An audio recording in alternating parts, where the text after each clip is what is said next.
So, in the conversation about Xbox tax and a pretty significant bias against Xbox in the gaming media, kind of industry, started popping up a few months ago.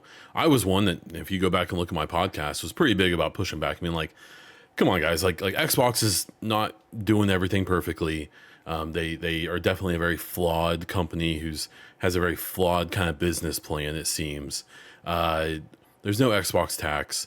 And if anything, it makes sense that, especially games industry folks, maybe just prefer PlayStation because they've so consistently given them games to review that are really good, right? I've been pretty straight about that. Not to mention the absurd number of PlayStations who have been sold in the last 25 years, and how there's just a lot of folks of the age of journalists who have just played PlayStation their whole life. And I really dismiss the idea of an Xbox tax and things like that. But I feel like my mind's changed on that a bit. And if you follow my social media or listen to my podcast, you've probably heard me talk about this. Now, I'm not going to talk about, and we're actually talking about Call of Duty on Game Pass in this video, but it's in the, I want to give this background of why I'm coming at it the way I am. I don't think there's some conspiracy to try to take down Xbox and prop up PlayStation by all of the games industry media folks, right? That's not what I think. What I do think is that the games media industry, the journalism and all the review websites and channels on YouTube and things like that, I think, and it's been pretty obvious, they're struggling pretty bad. Like, that industry is in trouble. The transition from, paper print to websites was rough on them for the last, 20 years. They're still struggling with figuring out ways to monetize the content now that they aren't selling magazines. Subscriptions are hard to do, and it's ad revenue is the big thing still. And to get ad revenue, you need eyes, you need clicks. That's how you get ad revenue. And doing well-researched, interesting stories seemingly doesn't pay the bills. And there's only really one journalist I think is doing that really well, and it's Jason Schreier, who has basically gotten his pick of the litter of where he goes. And that's kind of how, and I believe he's at Bloomberg now. So then that leaves the rest of the game media industry, right? So you have your IGNs, your Kotakus, and all of this. And what I do believe is that there has been a selection of Xbox to a point to be the whipping boy of the games media industry, because they make it easy. They make it easy to do it, right? They do a lot of things that make it easy to write kind of clickbaity articles and stuff like that about them. Well, that leads me to this situation. And that would be this article written on PC Gamer, the global authority on PC games, by Ted Litchfield. And the headline says, Microsoft is reportedly taking the nuclear option. Please keep those two words in mind. Releasing the next Call of Duty day one on Game Pass, with the little subheader line of, they're really going for it. So, like, this is the kind of thing that's turned me, right? It is, and this isn't the only thing. It's been lots of other stuff as well.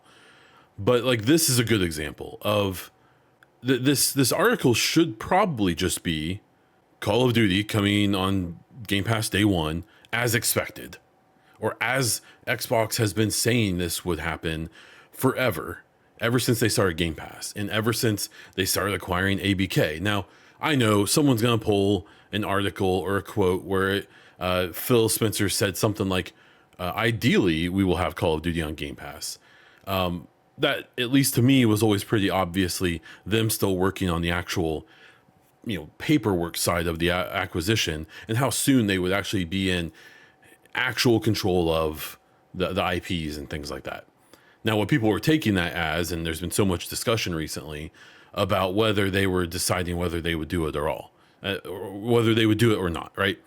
And I've said, and other people have said, that if you don't put Call of Duty on Game Pass day one, then just get rid of Call of Duty. Just knock it down to $10 a month, make it PlayStation Plus, essentially, have the back catalog, have games after 6 or 12 months on it, have third-party deals that you're making, especially indies, and just leave it like that, and then sell your new games for $70 like everyone else, and that would be fine with me, to be honest. But there was also multiple indicators that that's not what they were going to do. Sarah Bond said that they were going to put all their new games on Game Pass day one. That's been talked about for a long time, just as the service. So then it comes out, and it's still just reporting. They haven't confirmed it yet. It's almost certainly going to get confirmed at the Xbox Showcase here in a couple of weeks. That Call of Duty is coming day one, and people are acting like that's surprising, or like it's the nuclear option. The nuclear option, as if it's their last resort. Oh, we never believed they were going to do this, and now they're going to do it. They were saying it forever. It's not a nuclear option for a company to follow its business model that it's consistently followed for the last 4 or 5 years, whatever it has been.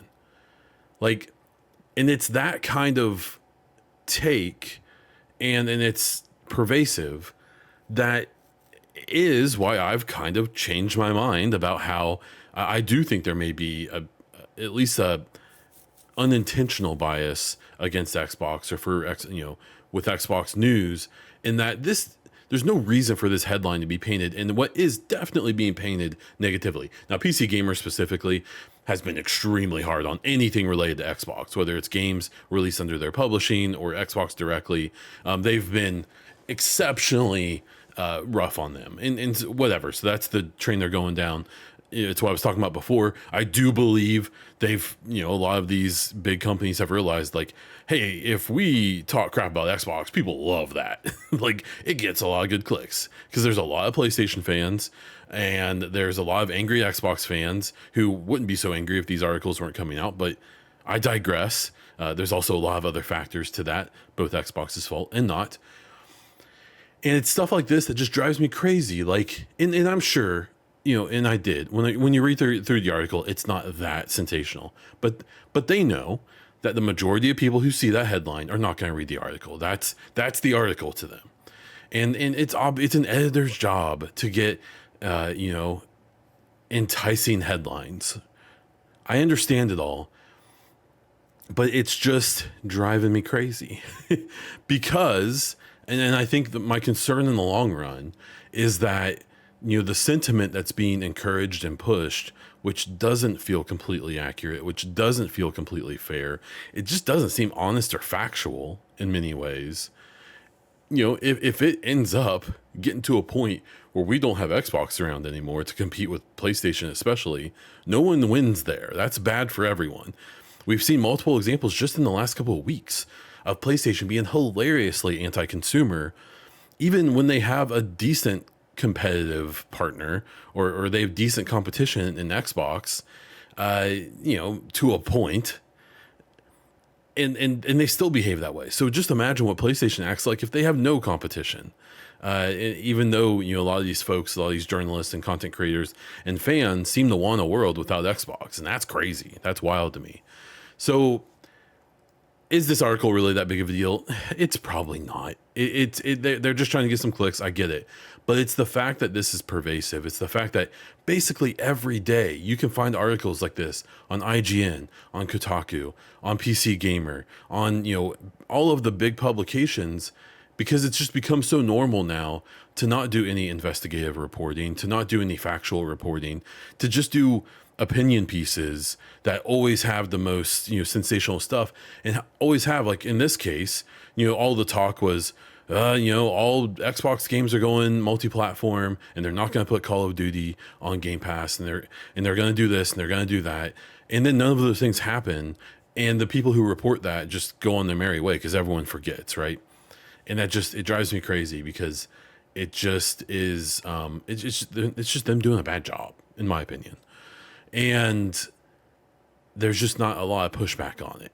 And you even have people like on the IGN Unlocked podcast, and, these fairly reputable things, or at least things that are fairly popular, in people pushing these same things and not pushing back and not educating. Like when Xbox shut down those 4 studios, there was so much emotional reaction to that amongst journalists and content creators, and there was very, very little factual reporting on it, talking about, what was going on at Tango Gameworks, what was going on at Arcane Austin, what was going on at those two support studios, to explain that, even though those layoffs suck, no matter how you paint it, to at least explain why they may have happened and how, from a business perspective, it made sense to do that.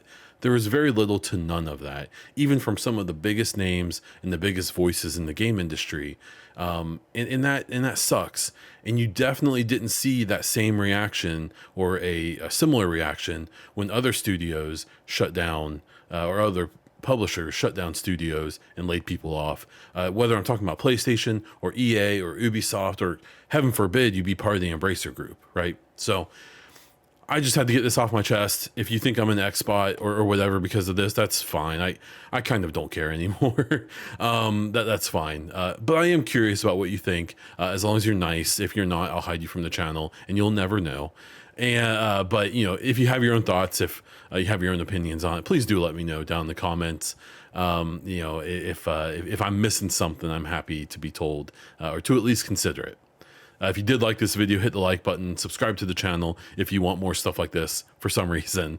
If you really want to support my videos, my 2 podcasts, my stream, you can become a YouTube member, and the money from that goes to supporting those things. And you get videos early like this one, and you also get a cool little logo beside your name when you comment on my videos. That's all I have for this one. So until next time.